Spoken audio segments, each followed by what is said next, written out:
what's up mga tol? Dito na naman tayo sa bagong episode natin. Ito, okay, bago yung pangalan natin tol. Diba? Tinilita natin kasi common masyado. At yun, change of plans tol kasi pupunta tayo ngayong Marikville kasi meron akong nakausap na nagbebenta ng gulong ng scooter. Kasi kung napapansin nyo, yung scooter natin hindi natin nagagamit kasi flat. Nakagulong ako ng bobog kaya na-flat yung gulong.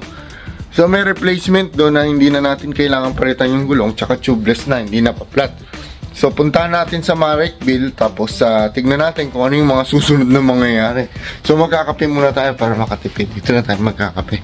Pakita natin si Tita Carol. Tita Carol, what are you making? Oh my God! Barista Quality Coffee. Good morning ka muna sa ating mga viewers. Good morning. Good morning mga 34 viewers. Tol, magkape muna tayo at mamaya mag-adventure ulit tayo. Let's go! And, ay, tol, pakita sa inyo pala to. Jacket to, super dry. $2 lang. Kasusot ko, papakita ko sa inyo. Malamig, perfect timing. $2. $2.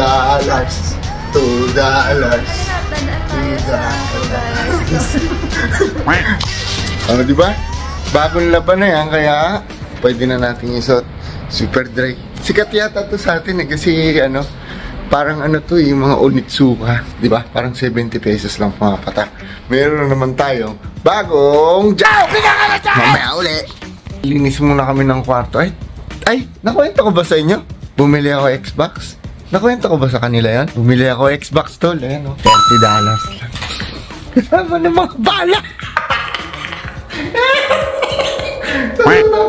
Pulot lang to.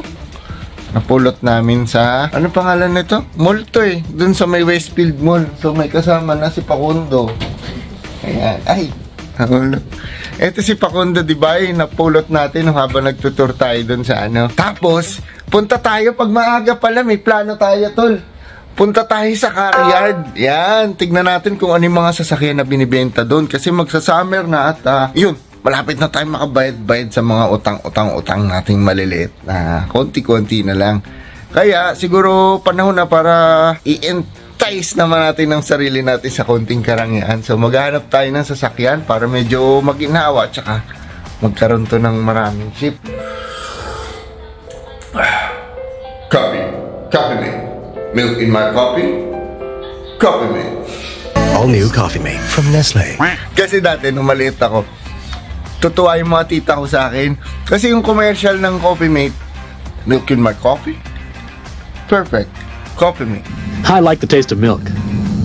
As a matter of fact, I use it every morning on my cereal. When it comes to my coffee, I like this even better.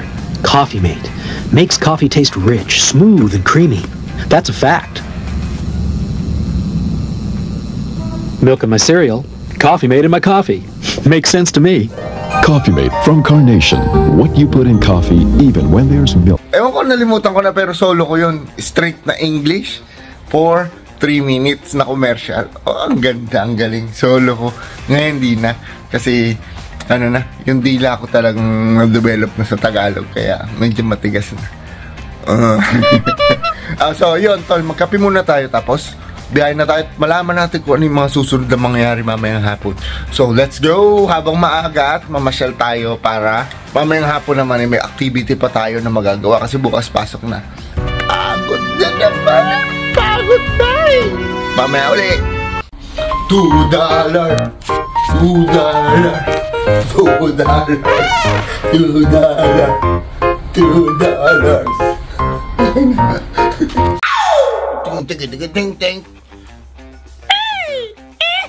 Oh, nag-aayos na po. Okay, first coating pa lang po yan. Halatang yung diferensya. Wala pa pong primer yan. Mamaya po lalagyan na niya ng ng glazing putty para yung mga imperfection ay mawala. Lalagyan din ako ni Tita Carol ng collagen kasi nagko-collagen kami para medyo smooth yun. Pakita mo nga yung ating collagen. Sale din yan. 50% to. 50% din yung epekto. Kaya, kalahati lang ng mukha mo yung kiki. So, jelly. Pangit lasa. Hindi, masarap siya. Parang gummy bear. Pero, parang Gawa siya sa laman ng ano, tendons. Inispray na. Spray. Maganda yung araw tol, 19 lang. Kaya pinag-isipan ko kung susot natin tol $2 jacket natin kasi maganda naman yung panahon. Tingnan nyo. Ganda ng puno na umuusbong na. Yan yung binis tol sa baba. Yan. Binis yan. Diyan ako dumadaan sa tunnel na yon. Diyan si Ate Bansky sa kabila. Tapos sa kabila naman dito, triangle nga kami. Nasa gitna namin yung binis. Ito si Jefferson tol. Papakita sa inyo. Si Jefferson. Bago pa naman siya pero wala siyang gulong. Inalis ko na yung gulong kasi flat niya. Kung mamaya install na natin yan at tignan ko kung gumagana pa si Jefferson. Medyo isang linggo ko tong hindi na yun eh. Kinakailangan na rin natin siya charge. Ito naman si Jefferson, 50 lang bili ko dyan. 50 lang yan. Pinibiro ko si Bridget, bebenta ko 150. Pero syempre joke lang. Hindi ko naman bebenta para tumubo. So Tita Carol ayan. 2 oras na nagme-makeup. Tingnan nga. Let me see the result. Oh my God, the result is showing. Pulbo lang ako. Oh, pulbo lang daw. Ha? Really? Anong kapang gusto mo? Powder lang yan, ha? Sige, mamaya wala nang biyahe pag gano'n na, kabagal mo. Halika na. Nagbibideo eh. Pakita sa mga viewers natin eh. Mamaya ulit, tol. As you can see, mga tol, this is my ripped jeans. It's pulver. It's $5 only in Beanies. Shirt. Legitimate. Super dry. $2 only. $2. Legit. And this is my I ate spaghetti. I ate spaghetti. That's why it has stain in it. But it's clean. Okay? I wash it later. I ate spaghetti. This my favorite shirt. This shirt I wear in work. This $2 only. The label is blue corner. Alright. And my shoes is a legitimate sale. It's from Foot Locker. It's a birthday gift from my wife. This value is like more than $2 million or maybe higher.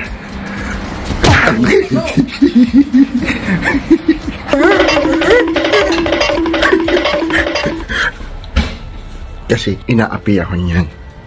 Dati naman hindi.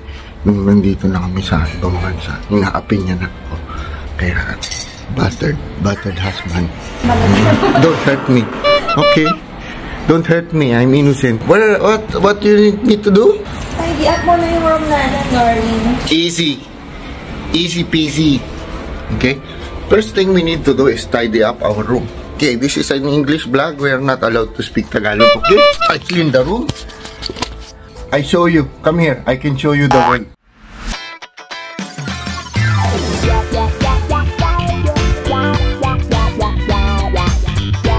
Dito kami nanonood ng YouTube sa Xbox One.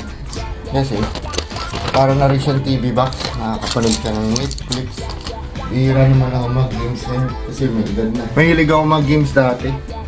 Pero ngayon parang konti na lang. You see? Approve. My wife approves. Easy. Ganyan lang kabilis maglinis.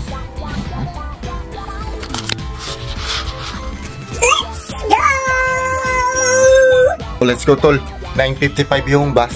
Ano na ngayon? 9:40. Kaya marami pa tayong window na oras para makabiyahe. Maglakad. Papuntang train station. So, kompleto na yung mga gamit natin kailangan. Let's proceed.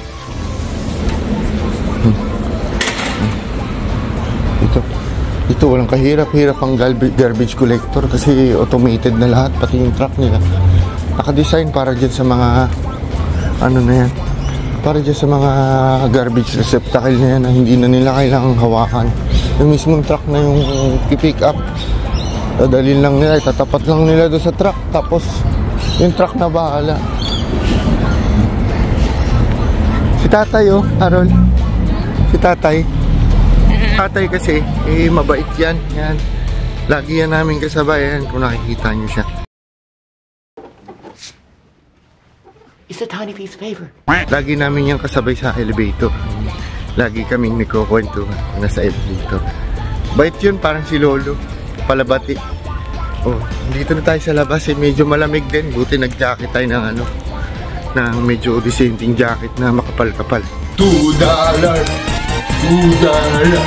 Dito halos lahat automated na. Pati yung panglinis ng basura, yung pang-sweep ng kalsada.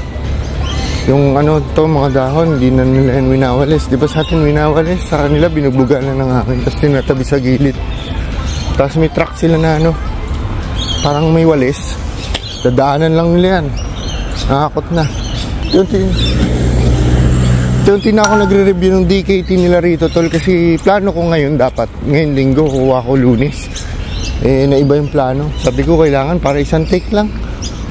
Kasi sa atin, meron naman tayong training na bago makakuha ng lisensya, dapat dito on point talaga lahat pagdadrive mo.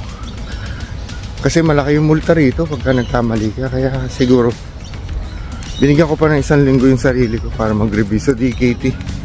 Kasi strict sila, lalo pagdating sa rules and regulation ng traffic nila. Tsaka yung mga sign, kailangan ko munang aralin. Kasi back to learner's license ako, hindi ako pwedeng mag-rest.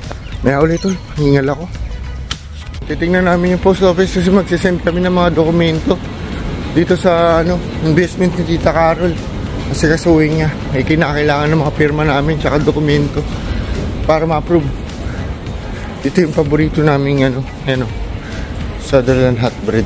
Diyan yung yung crispy pork roll yung binibili namin, Vietnamese style. Ito yung post office. Tayo lagi sa tamang tawiran kasi nakikibagay tayo sa ibang bansa. Mayroong wrestling. Araw, gusto mo wrestling? Mamadali kasi malilate na kami sa train. 5 minutes na lang yung biyahe. Tatakbo na yung train. 30 minutes interval. Tagal pala yung interval nito. Kaya kailangan natin mabuti. Saan na yung ating yung ating opal? Yung mga isa sa mga bagay na kaya ginanayos namin yan yung bakbalari. Kasi yung mga ganito namin namadali na lang.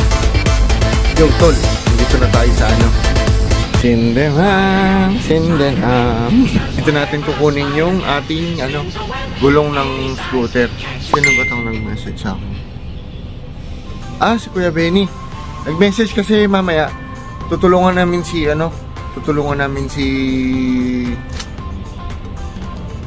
ang bilis ko makalimot ngayon. Pangalan, mahirap ako makaalala ng pangalan.